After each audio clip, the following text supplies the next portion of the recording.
जंगें तैयार की जाती है। और न सिर्फ असलाह बेचने के लिए, बल्कि वो जितने भी प्रोजेक्ट्स लॉन्च होते हैं जो किसी मुल्क में जब कोई हमला होता है, जंग होती है, वहाँ पर जो डिफेंस पे अखराजात होते हैं, जो दीगर ठेके दिए जाते हैं, वो इन्हीं बड़ी बड़ी कंपनियों को दिए जाते हैं और इन्हीं बड़ी बड़ी कंपनियों को इन जंगों से फ़ायदा होता है। ये बहुत एक दर्दनाक सूरत हाल है आम आदमी के लिए, चाहे वो अमेरिका का हो चाहे अफगानिस्तान का हो। ज़ाहिर है कि इस जंग में सबसे ज़्यादा खून आम आदमी का ही बहता है, और अफगानिस्तान में तो ज़ाहिर है कि बहुत ज़्यादा तादाद में आम आदमियों को यहाँ पे शहीद किया गया, और एक लंबे अरसे से अफ़गानी एक अजीब कर्बनाक कैफियत में है। इसलिए दोस्तों मैं समझता हूँ कि मुझे, आपको, हम सब को जंग की हमेशा मुखालफत करनी चाहिए और अमन की हमेशा हमायत करनी चाहिए।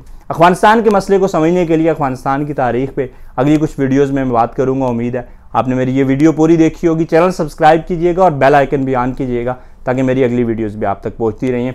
आप अपने तौर पे रिसर्च कीजिएगा किस कंपनी को अमेरिका की जंग में, इराक की जंग में, अफगानिस्तान की जंग में कितना पैसा आया, पहले वो कितना बजट था, डिक चेनी की कौन सी कंपनी है, 2003 में किस ऑयल कंपनी ने सबसे ज़्यादा प्रॉफिट कमाया। ये सारे आदाद शुमार चेक कीजिएगा और मुझे कमेंट्स में बताइएगा कि आप मेरी बात से एग्री करते हैं या नहीं। बहुत शुक्रिया जी, अपना ख्याल रखिएगा। अल्लाह हाफिज़।